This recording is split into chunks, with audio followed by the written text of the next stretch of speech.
What lesson do we learn from the last words of Jesus?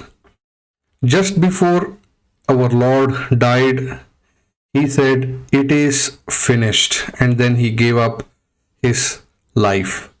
Today, we will not talk about crucifixion or resurrection of our Lord from the dead, but we will try to understand what did Jesus do?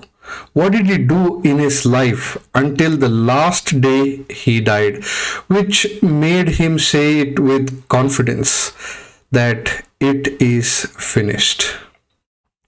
Jesus, throughout his life, my dear friends, he gave us enormous amount of teachings. In fact, he demonstrated it, and he also gave us clear instructions and clear teachings on each and every aspect of our life so that we can live our life perfectly in peace and happiness. Now, our Lord not only gave us those teachings, but he walked the talk and he lived by the very principles that he preached, my dear friends.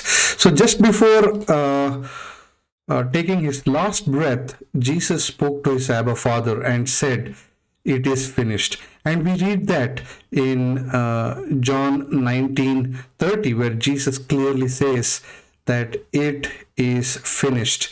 And once he said that, he gave up his life. Now, my dear friends, our Lord Jesus, he did not leave anything behind. He did not leave any of his work incomplete. And just before he died on the cross, he said, "It is finished." And we will try to learn what did Jesus accomplish and what did he finish in his life so that we can learn a lesson from it. My dear friends, we all have future plans, right? We want to achieve big things in life. We have goals. We want to make a lot of money. And we all believe that we can simply do all of it tomorrow, right? But what we don't realize is that the number of tomorrows that we have in our hand is limited. And sooner or later, these tomorrows that we think we have in plenty will simply run out, because we all are going to die one day, and we will have to leave everything that we have ever owned. We have to leave it behind.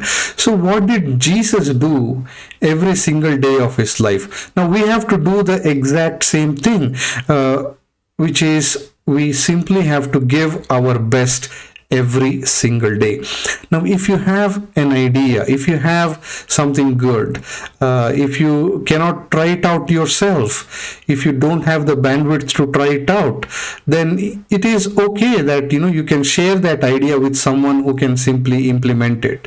If you're not sharing that idea that you have, if you're not sharing the best thing that you have, then one day you will simply take it to your grave, and it will all be wasted, my dear friend, which would otherwise could have helped a lot of people.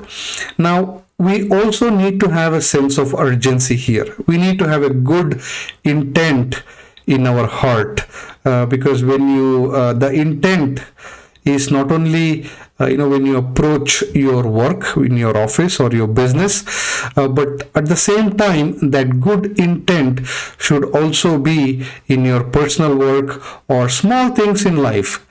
Now, the honest truth is that nobody wants to think about death, no matter at any stage of their life, because they always assume that they have a lot of time.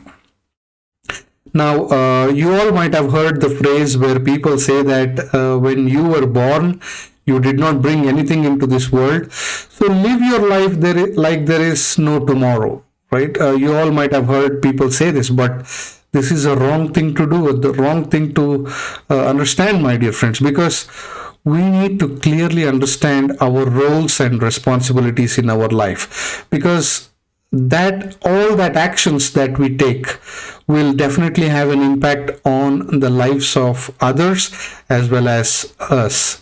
So what we do today could simply impact our tomorrow's outcome.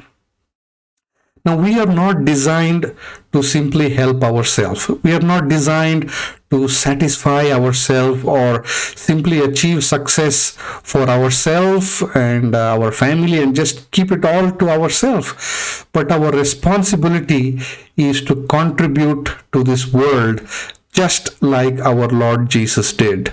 Now, we all have a unique contribution to make in this world, and that can help a lot of people, my dear friends. So, what I'm trying to tell you here is do not hold back the knowledge you have. Do not hold back the ideas that you have. Do not hold back the love and goodness that you have in your heart. There's no point in holding back and taking it to the grave, because we all are going to die one day. And it is all right to share your good with people so that it can be developed. Share your ideas and knowledge with people in every aspect of your life, because your contribution is very important for the whole mankind. Now, each and everyone's contribution is important, and it is unique, because God made us unique. He created each and every one as unique, and we all have different DNA. There are at least 7 billion people in this planet, and just imagine all the 7 billion of them are unique.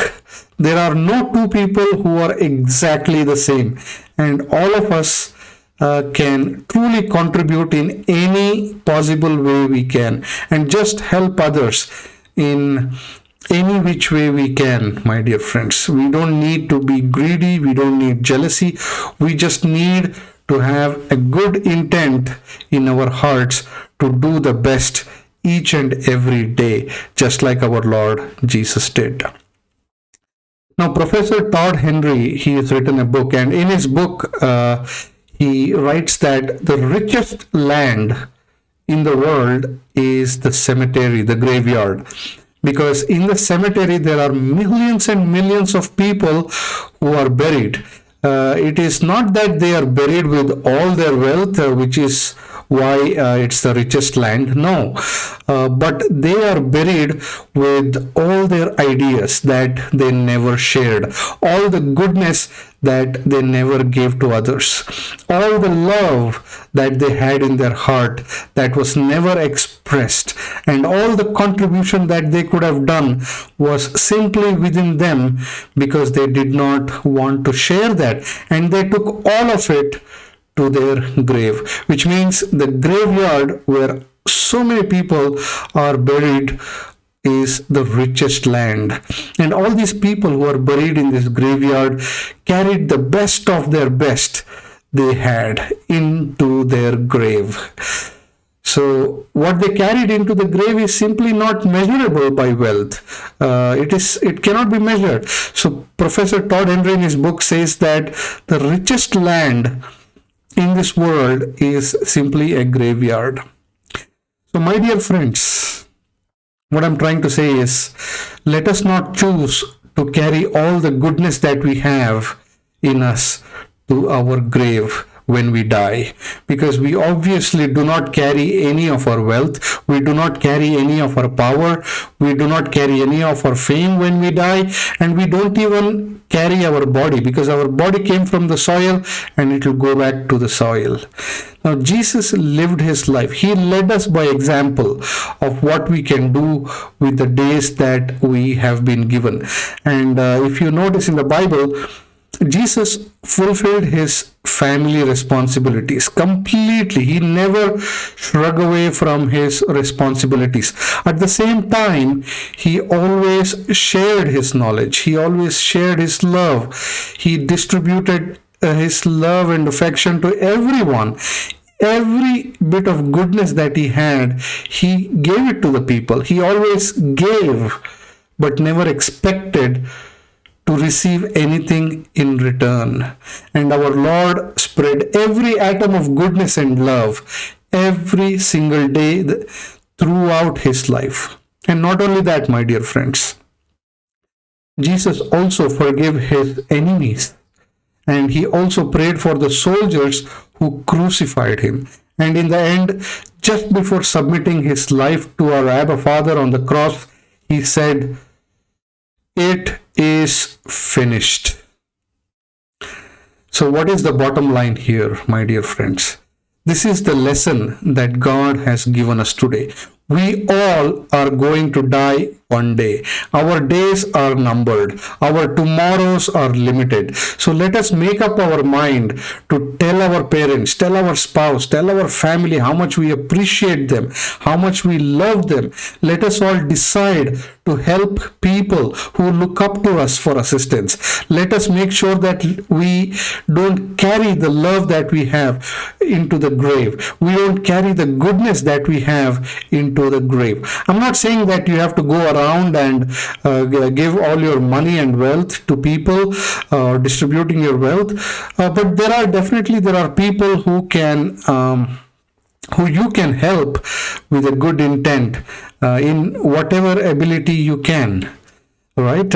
So let us ensure that we truly die empty-handed, just like our Lord Jesus did. He did not carry anything. So let us not carry any type of guilt in our hearts and go into our deathbed. So in our final moment, my dear friends, when we look back into our life, we should be able to say to our Lord that we have fulfilled the purpose in our life.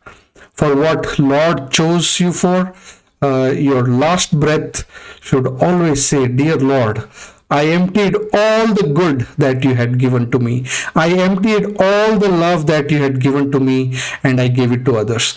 I helped each and every one in the best way possible. I lived my life and gave the best each and every day. I was kind for every day of my life." So you can proudly and peacefully say just before dying, "Dear Lord, it is finished."